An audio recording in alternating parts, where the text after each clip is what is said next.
cuando sentimos que no tenemos fuerzas, tu poder se perfecciona en nuestra debilidad. Si no tengo fuerzas, tú eres mi fuerza, mi ayuda en mi debilidad. Cuando no hay salida, tú eres mi guía, tu luz nuevo camino abrirá. Nunca fallarás. Nunca fallarás. Mi esperanza en ti está. Tu amor no deja de ser. Tú permaneces fiel. Nunca fallarás. Mi esperanza en ti está. Cristo, tú vives. Si tú has visto la fidelidad de Dios en tu vida, canta con nosotros. La muerte venciste y te levantaste, mi esperanza en ti vive está. Cuando no hay salida, tú eres mi guía, tu voz nuevo camino abrirá. You keep hope alive. You keep hope alive from the beginning to end. Your word never fails. You keep hope alive because you are alive. Jesus, you are alive. Ahora escucha. There's hope in the morning, hope in the evening, hope, 'cause you're leaving, hope, 'cause you're breathing. There's hope in the breaking, hope in the sorrow. For this moment, my hope, for tomorrow. There's hope in the morning, hope in the evening, hope, 'cause you're leaving, hope, 'cause you're breathing, hope in the breaking, hope in the sorrow. For this moment, my hope for tomorrow. Nunca fallarás, no Señor, mi esperanza en ti está. Tu amor no deja de ser, tú permaneces fiel. Nunca fallarás, mi esperanza en ti está. Cristo, tú vivo estás. Una vez más, vamos iglesia, venga. Nunca fallarás, mi esperanza en ti está. Tu amor no deja de ser, tú permaneces fiel. Nunca fallarás, mi esperanza en ti está. Cristo, tú vivo estás. Nunca fallarás, mi esperanza en ti está. Tu amor no deja de ser, tú permaneces fiel. Nunca fallarás, mi esperanza en ti está. Cristo, tú vivo estás. Tú vivo estás, Jesús. Tú vives y tú reinas. Tú eres el mismo ayer, hoy y por los siglos de los siglos. Tú sigues haciendo milagros.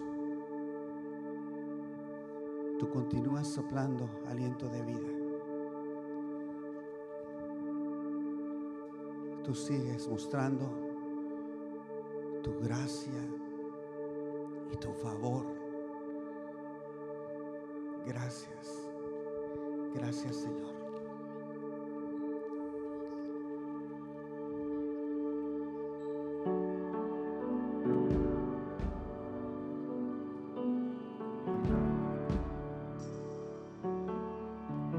Tú estás aquí, Jesús.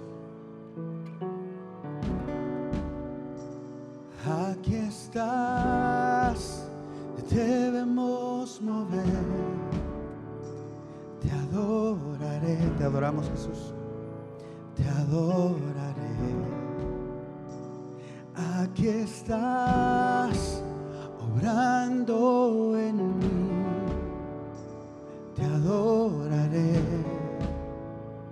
Te adoraré. Él está aquí. You are here, moving in our midst. I worship you. I worship you. You are here, working in this place. I worship you. I worship you. Te cantamos, milagroso, abres caminos, cumples promesas, luz en tinieblas, mi Dios, así eres tú. Waymaker, Waymaker, miracle worker, promise keeper, light in the darkness, my God, that is who you are. Aquí estás. Aquí estás, sanando mi corazón. Te adoraré, te adoraré, te adoraré, te adoraré. Aquí estás tocando mi corazón. Aquí estás, tocando mi corazón.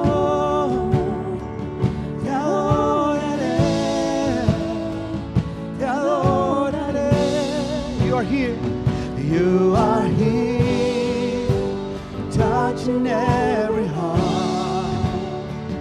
I worship you. I worship you. I worship you. You are here, healing every heart. I worship you. No te detengas, adóralo. I worship you. Milagroso, milagroso, milagroso. Abres caminos, cumples promesas, luz en tinieblas, mi Dios, así eres tú. Una vez más. Milagroso, abres caminos, cumples promesas, luz en tinieblas, mi Dios, así eres tú. Sí, Señor, you're a waymaker. Waymaker, miracle worker, promise keeper, light in the darkness, my God, that is who you are. Oh, waymaker, miracle worker, promise keeper, light in the darkness, my God, that is who you are. That is who you are. That is who you are. Sí, Señor. That is who you are. That is who you are. Así eres tú. Así eres tú.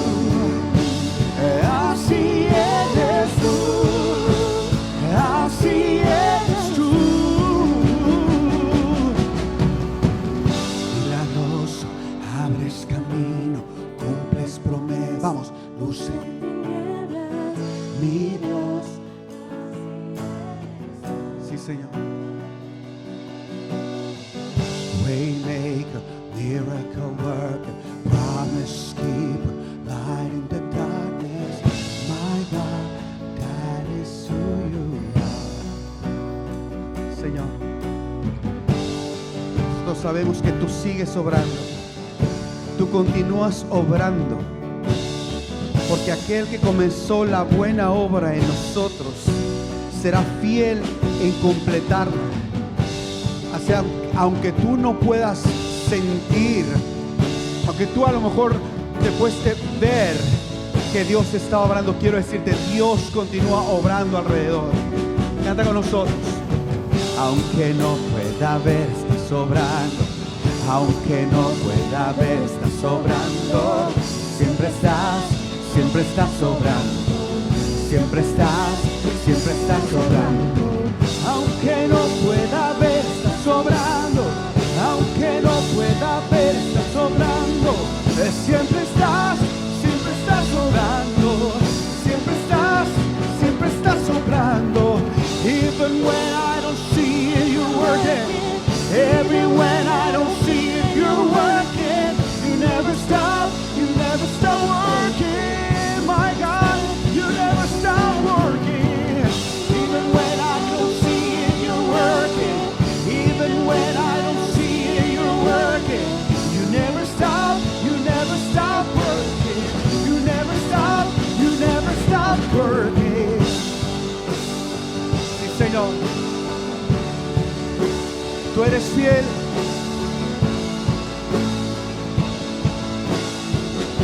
Milagroso. Te cantamos, milagroso. Abres camino, cumples promesas, luz en tinieblas. Mi Dios, así eres tú. Waymaker, miracle worker, promise keeper, light in the darkness. My God, that is who you are. That is who you are. That is who you are. That is who you are. That is who you are. Así eres tú.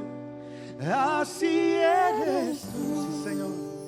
Así eres tú.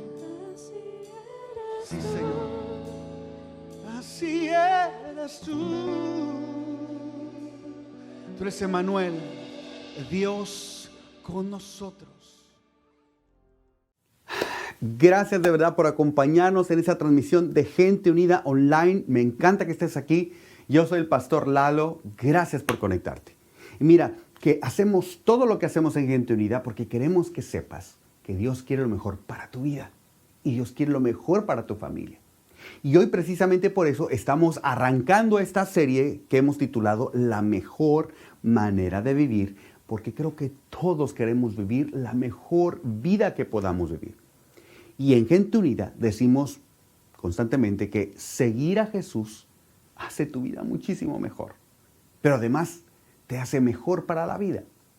Y hoy quisiera que pudiéramos comenzar esto abordando algo que el famoso apóstol Pedro, ese discípulo de Jesús que caminó cerca de Jesús durante cerca de 3 años, le narra a Marcos y que Marcos dejó registrado en lo que conocemos hoy como el Evangelio de Marcos. Y sabemos que es Pedro narrando a Marcos porque un escritor del siglo II llamado Papías, que se sabe fue discípulo de Juan, nos deja saber que lo que Marcos escribió vino de la boca de Pedro. Y entonces Pedro, en esa experiencia cercana con Jesús, le narra a Marcos lo siguiente, que Jesús en cada lugar a donde iba, daba un mensaje. El tiempo se ha cumplido. El reino de Dios está cerca. Y Jesús, para entrar en materia, vamos a entrar en este momento donde Jesús comienza un viaje rumbo al sur, un viaje rumbo a su cita más importante. Y en ese recorrido, Jesús habla con sus discípulos y los va preparando para lo que le iba a suceder en Jerusalén.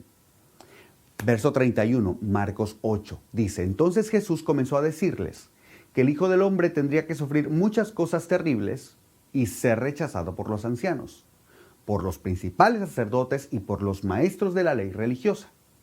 Lo matarían, pero 3 días después resucitaría. Mateo 8:31. Es decir, les está diciendo, las cosas se van a poner difíciles. Es necesario que al Hijo del Hombre lo maten y que a los 3 días resucite. Y escuchar esto para los discípulos fue súper confuso porque ellos recién unos capítulos anteriores acababan de descubrir que Jesús era el Cristo, el Hijo de Dios. Y al Hijo de Dios pues no lo mata nadie. Verso 32.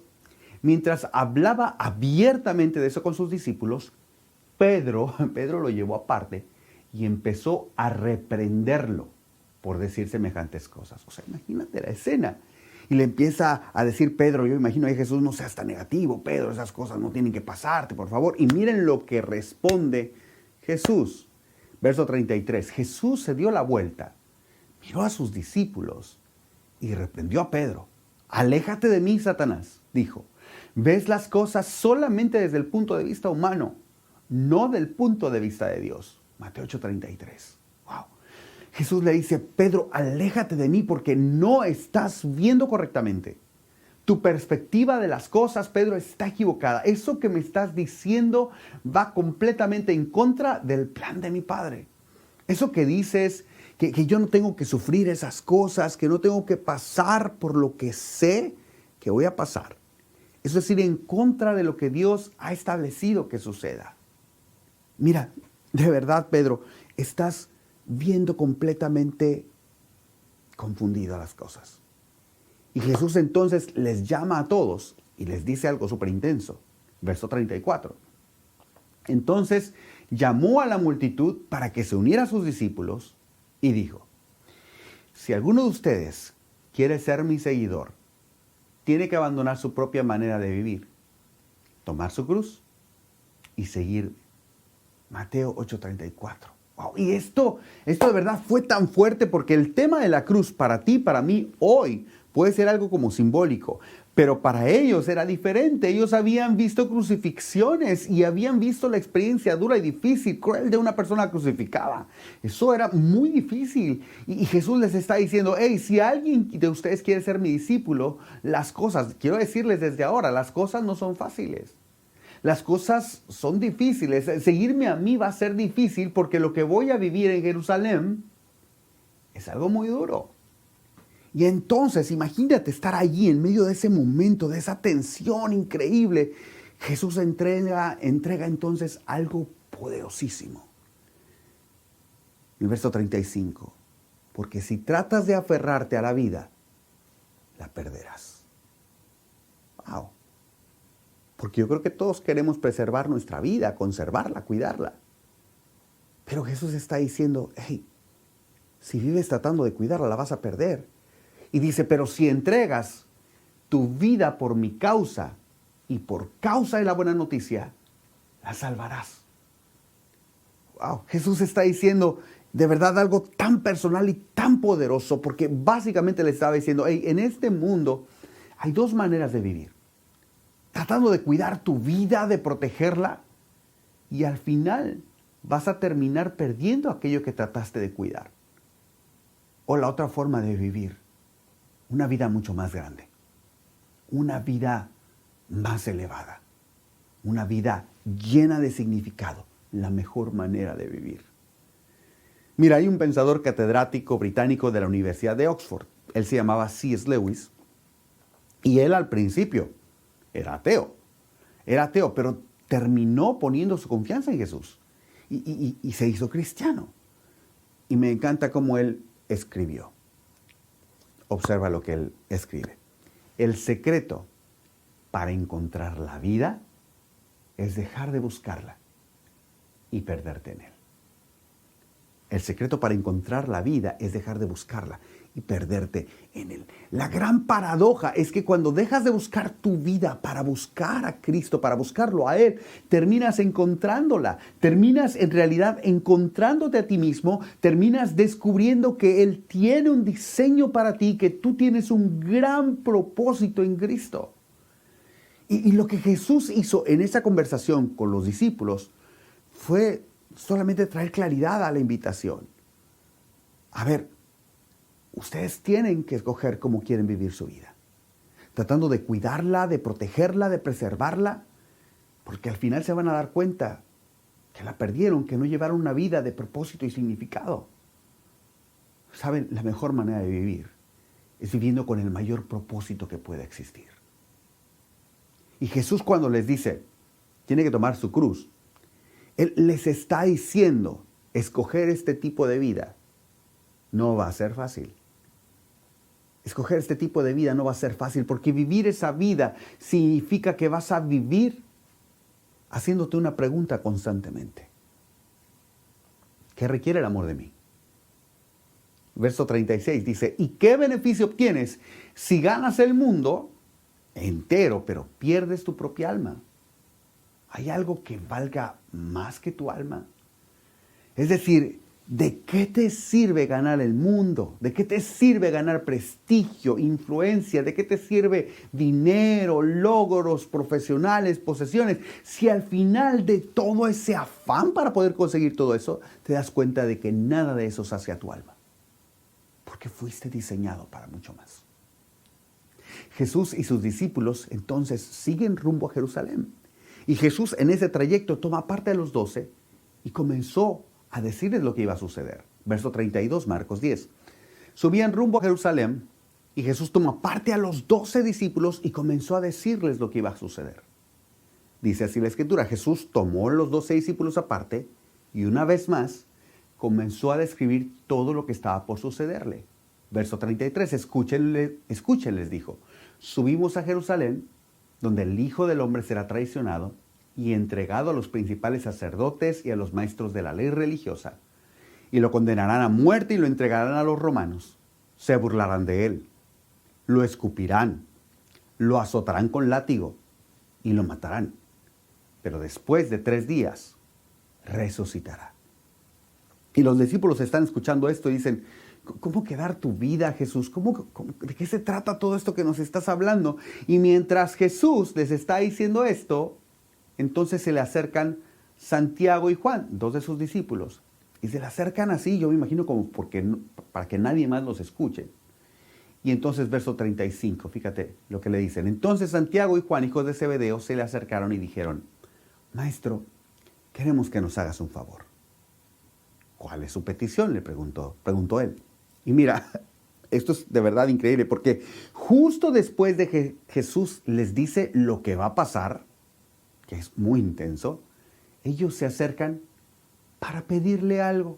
Imagínate, verso 37, ellos contestaron: cuando te sientes en tu trono glorioso, nosotros queremos sentarnos en lugares de honor a tu lado, uno a tu derecha y el otro a tu izquierda. Y de verdad, tú no puedes creer lo que estás escuchando que ellos le están pidiendo. Porque la insensibilidad de ellos es increíble. O sea, Jesús, mira, sí, ya sabemos, después de las burlas, después de todo eso que vas a pasar, de que te escupan, de todo eso, tú vas a establecer tu reino. Y así que cuando ya estés en tu gloria, ya bien establecido, lo que queremos pedirte son las principales posiciones de autoridad en ese nuevo reino que vas a establecer. O sea, no es mucho, ¿no? Y yo me pregunto, ¿qué había detrás de esa petición? ¿Qué había en el corazón de esos discípulos? No sé. Quizás deseo de reconocimiento, de autoridad, de tener poder, no lo sé. Y verso 38, Jesús les dijo: no saben lo que piden. Otra vez, no están viendo con claridad, no se dan cuenta lo que están pidiendo. Verso 41, cuando los otros 10 discípulos oyeron lo que Santiago y Juan habían pedido, se indignaron. Y yo creo que se indignaron pues porque no se les ocurrió a ellos primero pedirlo, ¿no? Bueno, y Jesús con una paciencia les explica cómo es ese reino de Dios. Verso 42, así que Jesús los llamó y les dijo: como ustedes saben, los que se consideran jefes en las naciones oprimen a los súbditos y los altos oficiales abusan de su autoridad. Es decir, ustedes saben cómo funcionan las cosas en la tierra. Las personas con recursos, con influencia, usan ese poder e influencia para su propio beneficio. Ustedes lo saben, ustedes ya lo han visto. Y entonces Jesús, mirándolos a los ojos, y es como si Jesús me mirara a mí y te mirara a ti también. Y sobre todo si tú tienes o estás en una posición de influencia o en una posición de liderazgo o de autoridad. Verso 43. Nos mira y nos dice: pero entre ustedes no debe ser así. Pero entre ustedes no debe ser así. Es decir, en este mundo así funcionan las cosas, pero en mi administración no va a ser así. El reino que yo vengo a establecer no es ese tipo de reino. Y yo no soy ese tipo de rey. Y luego Jesús les dice: al contrario, el que quiera hacerse grande entre ustedes deberá ser su servidor. Es decir, no está mal que quiera ser grande. No está mal que quiera ser importante. Pero el camino a la grandeza en mi reino es sirviendo a otros. Y luego, para traer más claridad, Jesús continúa. Y el que quiera ser el primero deberá ser esclavo de todos. ¡Ja! Y eso de verdad tuvo que haber sido súper duro, súper intenso para todas las personas que que estaban escuchándole. ¿Esclavo? Oye, Jesús, pues eso esclavo, la verdad, no está padre, es demasiado, Jesús, ¿no crees? Pero antes de que pudieran replicarle algo a Jesús, Jesús lo aterriza de una manera tremenda. Porque ni aún el Hijo del Hombre vino para que le sirvan, sino para servir y para dar su vida en rescate por muchos. Yo me imagino ahí, Jesús viendo a los discípulos, hey, ¿quieren ser servidos? No, bueno, ni siquiera yo vine para que me sirvieran. Yo vine para dar mi vida en rescate por muchos. Y de verdad, esta es la esencia de la mejor vida que puedas vivir. Y es la esencia de nosotros como gente unida. Vinimos para dar nuestra vida en rescate por muchos. Vinimos para poner nuestros recursos, nuestra influencia, nuestras habilidades, para poner todo lo que somos y lo que tenemos para ver lo que una relación con Jesús puede hacer en la vida de una persona. Mira, quiero decírtelo, hoy están teniendo lugar citas divinas a través del online en nuestras reuniones presenciales. Y te digo algo, hoy no es casualidad que tú estés aquí. Jesús y sus discípulos continúan su viaje y llegan a Jericó. Y están cada vez más cerca de Jerusalén. Y en esa ciudad, Jericó, había un ciego de nombre Bartimeo. Y mira lo que sucede, verso 46. Después llegaron a Jericó. Y más tarde salió Jesús de la ciudad acompañado de sus discípulos, de una gran multitud.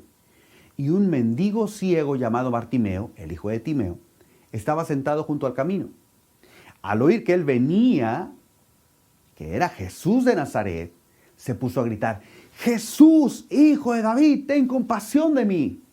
Y muchos lo reprendían para que se callara, pero él se puso a gritar aún más, Hijo de David, ten compasión de mí. La gente, de verdad, la gente lo mandaba a callar. Y entonces sucede algo poderosísimo.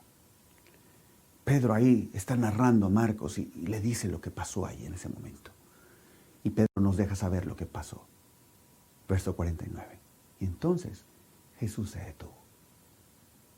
Jesús se detuvo. A ver, Jesús está yendo rumbo a su cita más importante. Jesús tiene muchas cosas en la cabeza. Jesús tiene muchos pendientes, pero Jesús se detiene. Y se detiene para modelarnos a ti y a mí cómo va a ser su reino. Jesús se detiene para modelarle al mundo entero cómo va a ser su reino. Su reino no va a ser un reino en el que vas a estar muy ocupado, sino que aunque estés ocupado, o aunque seas una persona muy importante, habrá que detenerse para ayudar a otros. Y yo no sé, quizás tú eres seguramente una persona muy ocupada, seguramente eres muy importante, y yo sé que tienes muchas cosas que hacer. Pero Jesús en este momento está en este viaje hacia su cita más importante, y ahí se detuvo. Y así tú y yo como seguidores de Jesús, también tendremos que detenernos. Porque en este reino, los que tienen más poder, los que tienen más influencia, más recursos, en este reino se trata de colocar su influencia, su poder y sus recursos a favor de los que tienen menos.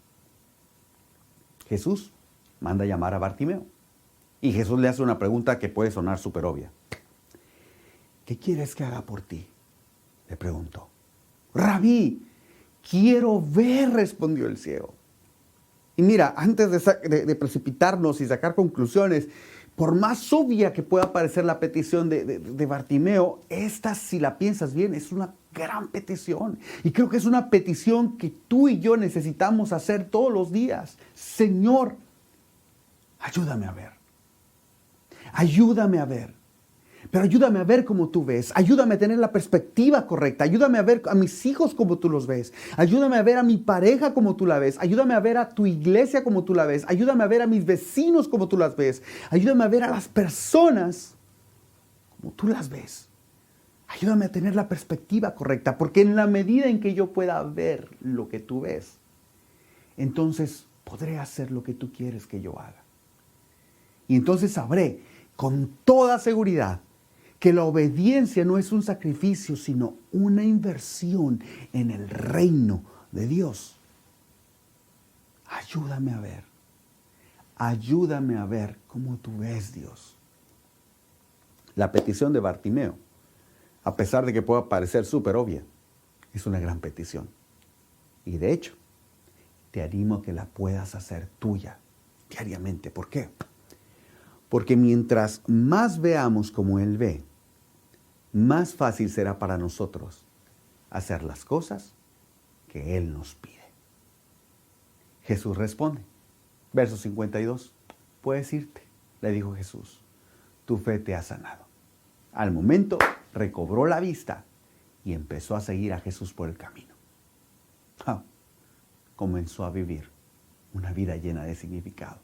Por eso hoy, antes de terminar este mensaje, yo quisiera que grabáramos en nuestra mente y en nuestro corazón estas 7 palabras que Jesús les dijo a sus discípulos y que también nos dice hoy a ti y a mí. Pero entre ustedes no debe ser así. Entre ustedes no debe ser así. Y tú y yo podemos entender esto porque sabemos que la sociedad tiene una manera de hacer las cosas, ¿no es cierto? Y Jesús nos dice, sí, el mundo maneja las cosas de una manera, pero entre ustedes no debe ser así. Y lo que esto significa es, en esta vida, la mejor manera de vivir no se trata de ser servido, sino de servir. Se trata de invertir tu vida para ayudar a otros. Y quizás si tú no eres un seguidor de Jesús, lo más seguro es que pienses, wow, este tipo de reino es un gran reino. Y como seguidores de Jesús, Él quiere que nosotros grabemos en nuestro corazón estas palabras. Pero entre ustedes, o sea, yo sé, pero entre ustedes no debe ser así. ¿Y sabes cómo podemos empezar a vivir así? A vivir esto. Haciendo constantemente la pregunta de Jesús a Bartimeo. No importando si estás muy ocupado, yo estoy muy ocupado, no importando quiénes seamos, es ¿qué puedo hacer para ayudarte? Y de verdad te quiero animar a que vivas haciendo esa pregunta. Hazla en tu casa, hazla con tu familia, con tus vecinos, con tus papás. Porque si eres una persona con una posición de influencia, de verdad, Jesús nos desafía a que podamos tomar una postura de siervo. Y deja que eso imprima en tu corazón. Esa es la mejor manera de vivir. No se trata de lo que yo pueda obtener. No se trata del beneficio para mí. Solo quiero ayudarte. Y de hecho, déjame decirte algo. No va a ser fácil que hagamos esa pregunta, Porque a veces no la vamos a querer hacer porque vamos a saber lo que va a implicar o lo que va a requerir de nosotros, porque nos va a incomodar. Pero créeme, cuando la haces y estás dispuesto y disponible, te conviertes en alguien que vive una vida llena de significado. En materia de liderazgo, te conviertes en un líder digno de ser seguido. ¿Qué puedo hacer para ayudarte?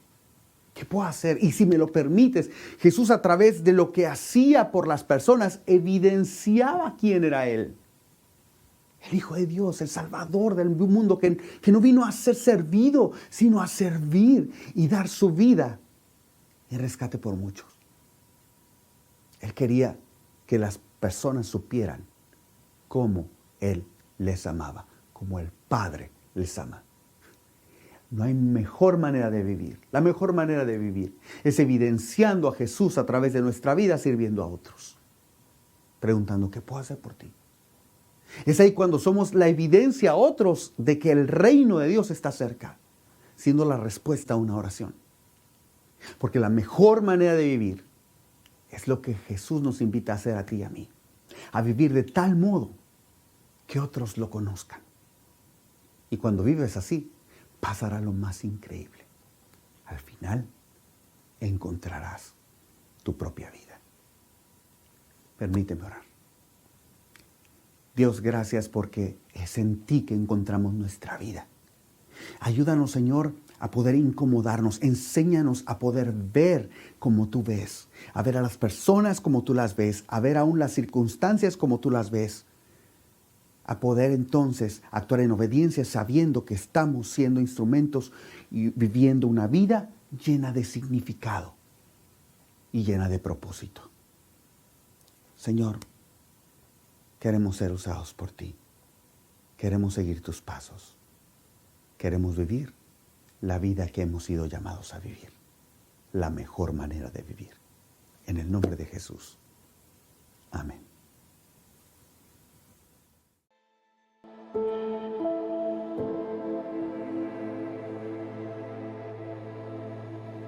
Hay un plan increíble de parte de Dios para ti y para mí. Y eso es increíble porque es posible a través de ese sacrificio de Jesús en esa cruz del Calvario. Y precisamente por ese sacrificio nosotros como iglesia acostumbramos a hacer algo. Tomar dos elementos, un poco de pan y un poco de jugo, y al momento de tomarlos, lo hacemos en memoria de Jesús, recordando ese sacrificio, ese cuerpo que por nosotros fue partido para perdón de nuestros pecados y esa sangre también derramada para perdón de todos nuestros pecados y para que tú y yo hoy pudiéramos tener esperanza y una vida eterna. Así que al final de esta reunión online quisiéramos invitarte para que tú puedas tomar un tiempo con tu familia, tomar cada uno de estos elementos, dando gracias a Jesús, haciéndolo en memoria de Él. Thank you for joining us today in this service. If you know someone who needs to hear this message, please share it with them. And we would love to see you next Sunday.